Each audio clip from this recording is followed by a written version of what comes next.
What's up? Hey, hello, everyone. Wow. So, Alyssa and I are talking about the penultimate episode of Survivor Season 33, Millennials versus Gen X. I really like the word penultimate for some reason. It's a I love it super too. nice SAT vocab word. And I mean, I don't know, this episode, it was like a double boot episode. There's 2 immunity challenges, 2 tribal councils. It low-key felt really rushed, but I think with the 2 vote outs that we had, it was a great way to stick these guys together. So my name is Rachel. And I'm Alyssa. And funny story, Rachel and I were hoping that the finale would not be next week, but the week after that, so that we could watch the Survivor finale together. But the Survivor gods did not wish to bless us like that, so we're still going to be a country away and we see each other. No, But yeah, when we watch the finale.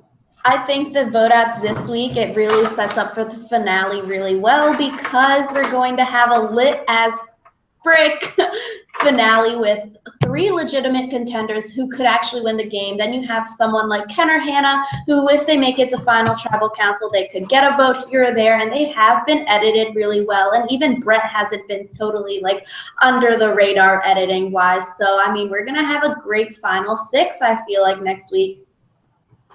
Yeah, I feel like it's really good because normally at this point in the game, you can like pick 1 or 2 people who you think might win. But with like half of the remaining competitor pool left, I think that's really cool that 1 out of every 2 people has a legitimate chance at winning. Yeah, so I mean, this episode didn't, I guess it has strategy, but it felt really, really rushed because they had to fit so much in like a 40-minute episode. So I guess we'll start like after last tribal council, Will was being very confident. And I feel like recently editors have been showing like the person who is going to get voted out in that tribal council, like super like confident and like I'm the king of the world. We saw it with Zeke saying he has won the battle, but he lost the war. And now Will is being super confident. So I don't know. It's like, come on, editors. I feel like we don't want like it to be so obvious of who's going to be going home. Yeah, I feel like even if you don't read Edgic or any of that stuff, you can pretty easily tell. So again, editors, step up your game. Yeah, like we saw it with Will, and like Sunday didn't even get any confessionals or anything before her boot. So it seemed like, I don't know, very caught off guard. But overall, I think for Will at least, like age is probably his biggest detriment. Like he has not lived without his parents like ever before. He has still in high school, has yet to graduate, has yet to go to freaking prom. And so like I think his lack of like life experience is really like hurting towards his gameplay because he can't really relate with like the older people on his tribe and stuff like that. Plus being on a season where the theme is so like in your freaking face, millennials versus Gen X, I feel like Jeff Probst keeps on bringing up how like, oh, Will is the high school kid, he is so much younger, and everyone is like playing into these stereotypes. We hear like a graduation reference, like Will just wants to graduate and become a man. Will is just getting his license and stuff like that. So I really think like that, like everyone treating him like a high schooler is something that's wrong, like with his gameplay. I think that's definitely a big part, but then also I think another part of like the high school mentality is that if you like do one thing right, especially in high school, you can get a really big inflated ego and get that overconfidence that Will has, whereas if you're a little older, you can start saying, well, I did this thing well, but I also need to keep working and I need to keep doing more things to ensure that I stay at the position that I'm at, rather than just resting on your laurels, I guess you could say. Yeah, and even in like Will's Ponderosa, he is like, oh, in high school I've had to deal with like cliques and popular people and like not popular people and fighting and like spreading rumors and stuff like that. And like yes, that sort of would help you on Survivor, but I feel like those 2 things, there's not much of a connect there. So like Will is thinking, he has like the whole pendulum strategy. He's obviously strategic and thinking in the game, and maybe editing is like a reason that he's sort of like a bot this season. but I feel like I would want to see Will play in like 7 to 8 years.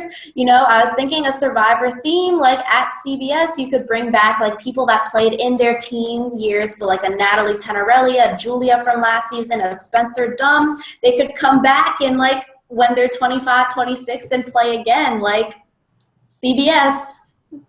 That sounds a little scary, but I think that Will's pendulum strategy might not be the best strategy, especially for someone like him. Like, he spent most of the beginning parts of the game being loyal to Jay, and I feel like deciding that you're going to start flip-flopping a lot is definitely not a good thing, especially because if he were to make it to the final tribal on that strategy, I feel like that's a hard thing to pitch, because it's kind of just, I did what I wanted to do to stay in the game, as opposed to I stuck with my alliance and my people and I used my relationships to get through the game. So yeah, I think it's like interesting. We also see like Brett and Sunday thinking that David, Will, and Jay are the top 3 biggest threats, the next 3 people they want to see go home. And like we see Brett and Sunday talking with Adam, and I think it's like good and bad for Adam. Like good, like Brett and Sunday want to work with him, want to be like loyal allies or numbers or whatever you want to call it, but also bad, like perception wise, that like Brett and Sunday don't think Adam is a huge threat, so like he's not in that top tier of threat. And I mean, also good for Adam, like if Final 4 or 5 was like an Adam, Sunday, Brett, Hannah, Ken thing, like obviously I think Adam can win that Final 5. And I mean, I'm not sure. Like, I understand, like, last podcast we were talking, like, we don't think Will or Sunday would be voted out this time because they're such goats. Like, you can use them as a vote. And, like, I don't know. Like, vote Will out because he wants to keep flipping, but then also, like, don't leave your hands in the game of an 18-year-old, I feel like. yeah, I feel like in your game in the hands of anyone else, really, I just feel like obviously you need to give a part of yourself to people a little bit, but at the same time, you're not going to want to give everything to someone, even someone you trust implicitly. So yeah, and I mean, we can definitely mention that for like the tribal council part. And I don't know, moving on to the immunity challenge, like everyone right now, it's like dead week, so everyone's trying to study, and I'm in the lounge because my roommates are upstairs, and now people are coming in to hear LOL, Lo siento. So, shh, Corey. So, immunity challenge, I don't know. Basically, Jay wins. He solidifies himself a spot in the finale/final 6, and I think this is like what Jay needs. He's doing everything he needs to do to get himself further in the game. I was kind of disappointed by the challenge because it seemed really competitive until they got to the point of like the disc throwing, at which point Jay totally dominated. Like it was one after the other. Whereas like the rest of the challenge, there was some wiggle room, I guess you could say, for people who were like less risky or whatever. But then if you couldn't figure out how to throw those damn discs, then you ended up flopping, or like Jay, you ended up just sinking one after the other. No, yeah, like, I don't know. It was a little bit problematic after Jay won immunity, and he's like, I don't need to talk to anyone because I have immunity. Like, I don't need to strategize. And, like, low-key, I'm like, you don't want to become like a Joe Anglem. I feel like you need to still strategize. Even if you are winning immunities, you sort of have to have that balance in the game. And I think Jay is saying that he doesn't need to talk to anyone, but like he is still talking with people. So it's good for Jay. I mean, even with Jay, he knew that Will kind of abandoned him. So it was like Jay didn't really have anyone to talk to, really. Like, he has people that he's comfortable with. Like, I would say he's still comfortable with Adam and Will, but he doesn't have people that he's like allies with, which is really who you'd want to talk to. So no, yeah, I think like Jay, I don't know, he's the lone wolf right now. And I mean, you could say like the Michaela vote worked out for him because like we were thinking back then like it would work out because usually like something like that when you get down to like 1 or 2 people left in your alliance, like people are more willing to work with you, but everyone still knows that Jay is a huge threat, and I think similar to David, it's going to be like an uphill battle for making the finale. But I mean, we see that at the Will Tribal Council, it's like a David versus Will thing, and David dodged 2 bullets this episode since he was sort of on the chopping block both times, and yet he does not freaking go home. And I feel like, I mean, David is a very good contender to win the game, and like low-key, because he is such a front runner, I want to see him go home, so...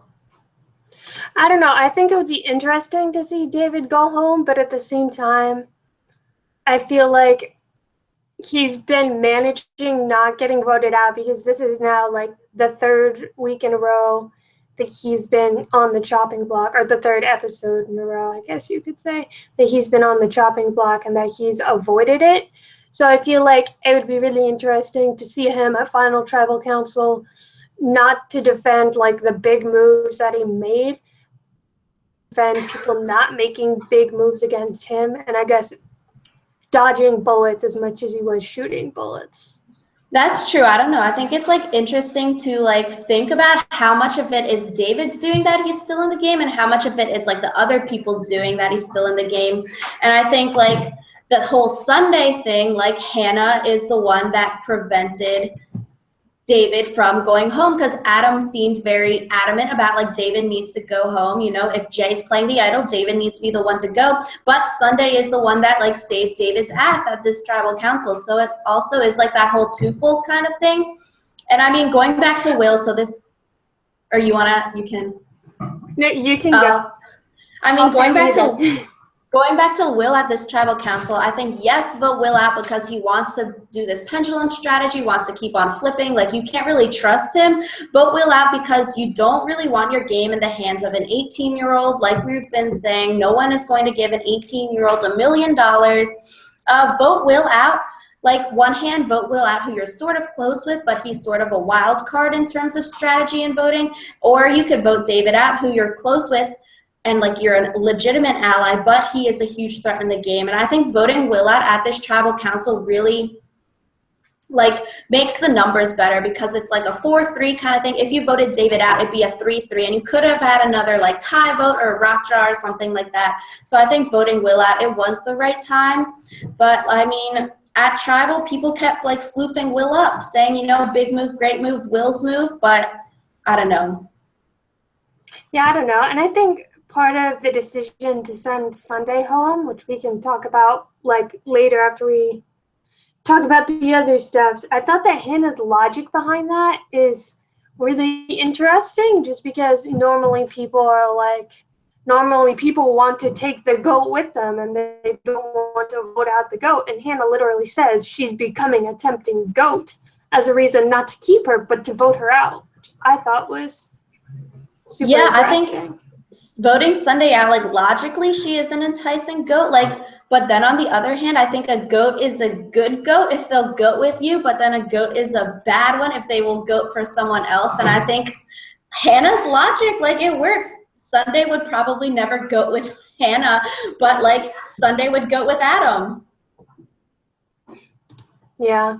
So I think that's really interesting, just because at this point in the game, everything's still kind of shaky as far as getting Sunday out. So it was solid logic. It was just different than what you're normally used to hearing on Survivor. And I think also it was really interesting that they've been acknowledging more on the television that there are goats, just because sometimes I feel like players hesitate to call other players goats because it can be seen as disrespectful or whatever. So no, yeah. So I think like, I don't know. I'm glad like they're getting the goats out, and I feel like it'll make the finale a lot more interesting because we don't have these people who cannot win the game. But I mean, David is loyal, but he is a huge threat to win the game, and I think they are running out of time to vote him out. Like literally, they only have a few more tribals, and you know, he's trying to make all it takes is like two challenges that David does really well at, and basically you're screwed. Because, like, we've seen before that he can win individual immunity challenges. So I think it would be different if you had seen that he wasn't really into winning the individual immunity challenge, but he has before. So that makes him definitely a bigger threat.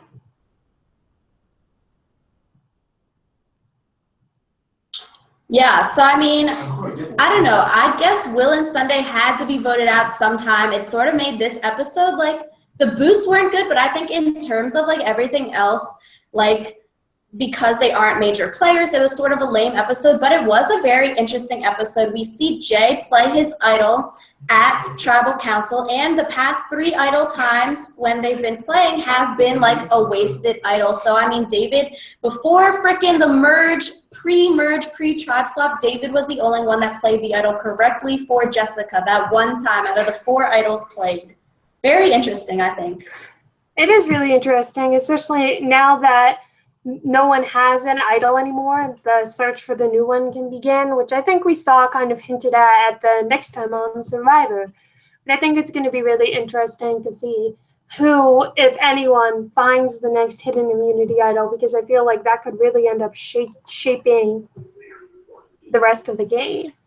Yeah, so I mean, going back to the second immunity challenge, Ken wins.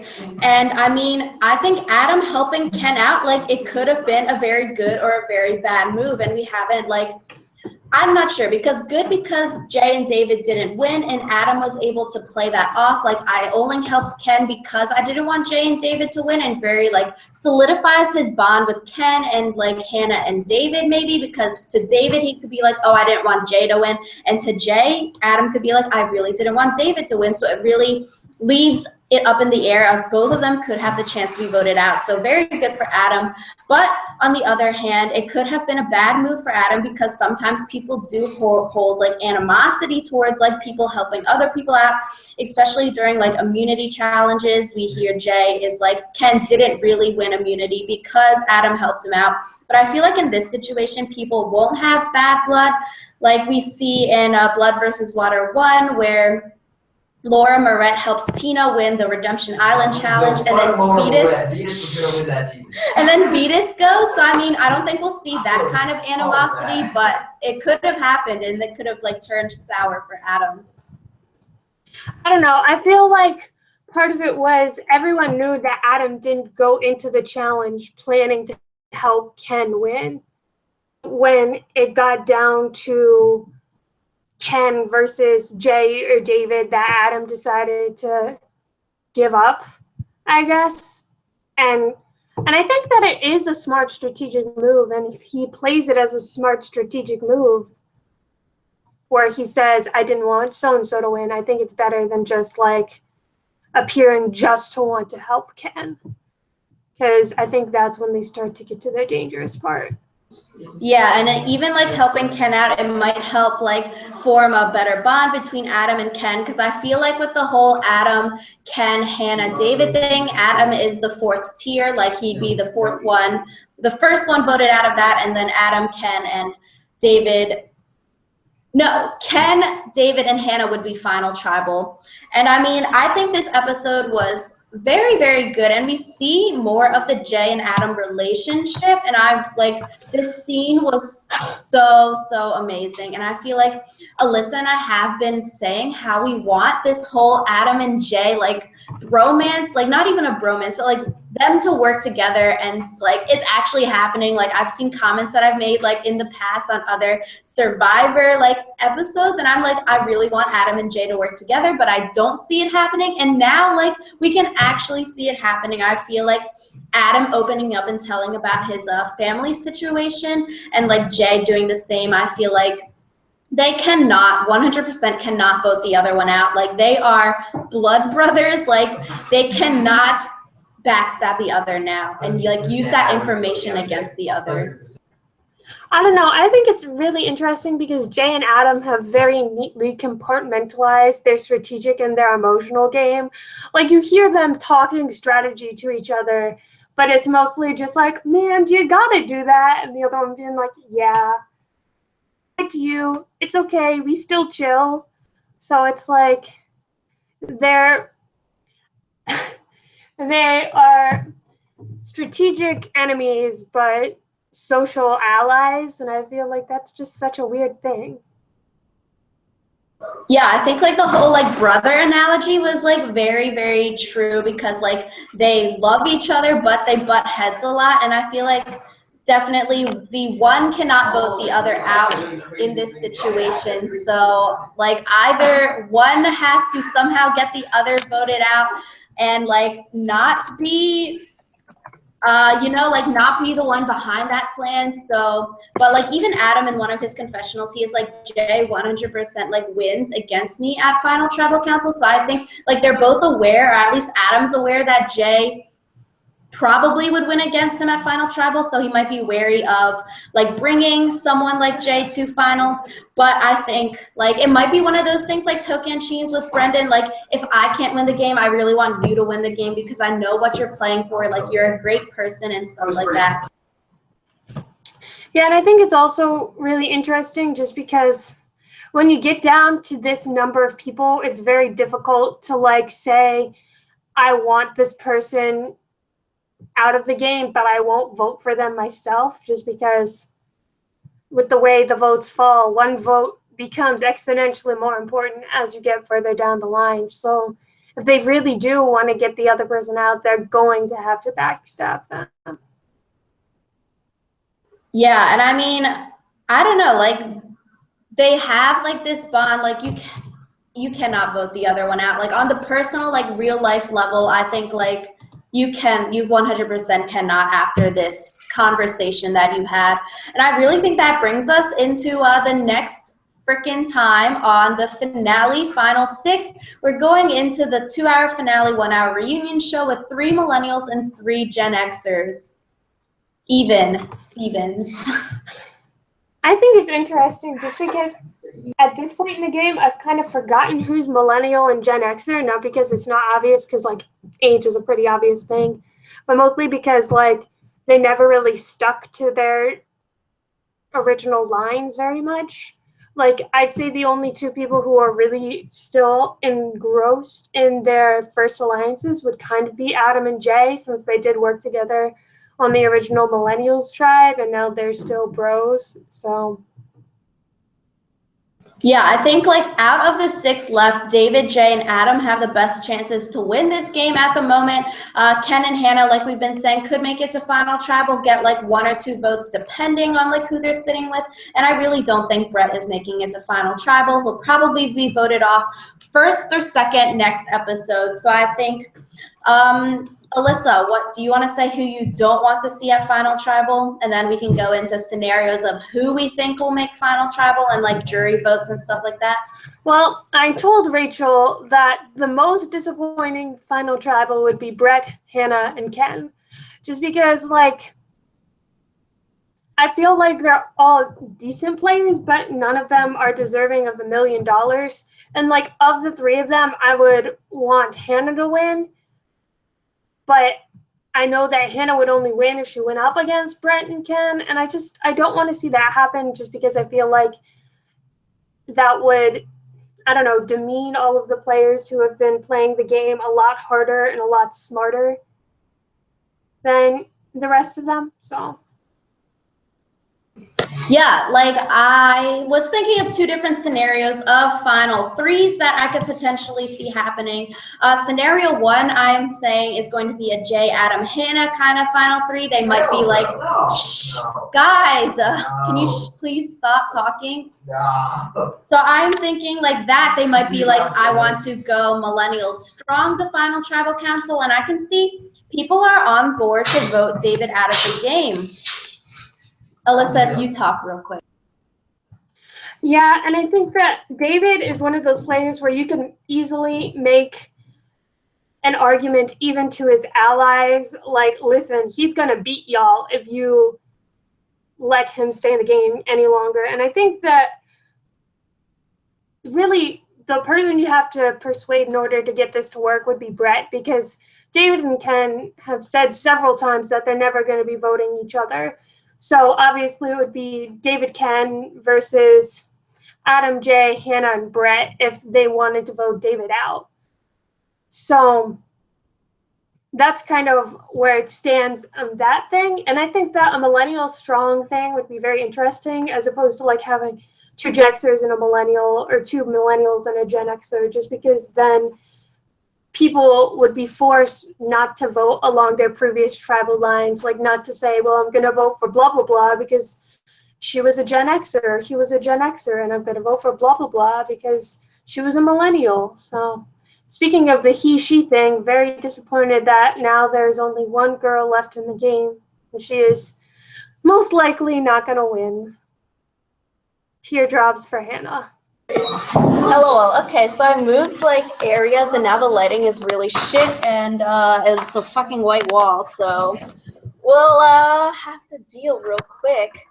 Thanks, Alyssa, for talking. I mean, I don't know, yeah, I think like the whole millennial strong thing, I think like we were saying, Adam and Jay have a working relationship, Jay and Hannah have a working relationship, and people are on board to vote David out. I think Adam, Jay, Brett, and Hannah realize that David is the biggest threat in the game, and they're running out of time to take him out because David can win this thing. He is the front runner in the show right now, and he's lasted a lot longer than he should have, trying to be voted out first of the entire freaking game, and he has such a great growth story that it makes him such a likable character, and I feel like he could win if making it to Final Tribal Council, like a unanimous vote at Final Tribal. And then so David should be one of the first people to go if people want to actually play the game and win the game. And I think Brett and Ken would go home. In this scenario with a Jay, Adam, Hannah Final Tribal, Brett and Ken would go home as well. Ken would be very hurt because everyone blindsided his number 1 ally, David, because Ken would, as Alyssa was saying, would never vote for David. And Brett, who the hell knows? Like, he just got voted out because he's just on the island. He doesn't really have that many people to work with left. And I feel like people don't really want to take goats to the end, especially with this level of gameplay. No one is going to be taking a goat to the Final Tribal Council. And so scenario 2, what I was thinking would be a David, Ken, and Hannah kind of thing. And like Alyssa and I have been talking about this scenario for a while. And I mean, this seems like the logical thing that'll happen. A lot of people are thinking David is winning the show right now. And if he doesn't win immunity, I think David, Brett, Ken, and Hannah would be on board to vote him out. Adam, as we were saying, cannot vote Jay out after what we have seen. And then Adam and Brett would be voted out afterwards. So we would get a David, Ken, Hannah Final Tribal Council. And I mean, I broke down some of the jury votes, Alyssa, if we wanted to do that. You go right ahead, my friend. She's so prepared. Look at her. LOL, not studying for finals, but jury votes. So we have Michelle, Taylor, Jessica, Chris, Zeke, Will, Sunday, plus 3 more people would be on the jury. So Jay making Final Tribal Council just based off of these 7 people and not counting the 3 for different scenarios. Jay would 100%, I feel like, have the votes of Michelle, Taylor, and Will. He would probably get Sunday's vote and stuff like that, but if scenario 1 happens, Jay would probably also get Brett's vote in that situation. So that's like 5 votes. He would almost have the majority, and I feel like he could sway someone like Chris, who he has worked with before, to vote for him. David, I feel like making Final Tribal Council, he might not 100% have anyone's vote right now, but everyone realizes he has played such a kick-ass game and like would give him the $1 million because of his growth story, especially if he's sitting next to Ken and Hannah. I think David 100% wins. Adam making Final Tribal Council, I feel like he probably 100% would get Jessica's vote in any situation, but I feel like Adam can only win if he's not sitting next to someone like Jay or David. So, I mean, in those situations, they have to figure out. Yeah, I feel like Adam could win over Jay or David if he found a way to incorporate his mother and the reason he's playing into the game, into like the Final Tribal Council, kind of like how Jeremy did, where he mentioned his wife was pregnant. And if you play that in the right way and you're not trying to make it seem like pity votes, But if you're trying to say the reason I came to this game was to help my mother and she's been my strength and all of this stuff, I feel like that can be very motivational. And like for the people on the jury who are mothers, like Sunday or Jessica, I feel like they could be very moved by the whole I'm playing this for my mother. And then also the people on the jury who might have strong relationships with their own moms. And if Adam were somehow to make it to like final tribal council with David, but without Jay, I feel like Jay would definitely vote for him just because they're bros. So yeah, that is true. I feel like if it ends up being like a Jay and Adam kind of final, like both of them have like family histories that they would share at tribal, but I feel like in this kind of situation, as bad as it may sound, like these kind of like stories might cancel each other out because both of them would be deserving of the $1 million. So then it really leaves it down to actual gameplay. And like as so many people have said, Jay just has this charm about him that is very like mystique, and like people are just drawn towards Jay. So I feel like out of the jury, like Jay would get more votes than Adam. You see, my absolute dream scenario would be Jay and Adam take a third person, like Hannah, I guess, to the final tribal council, and they tie. Because I love ties.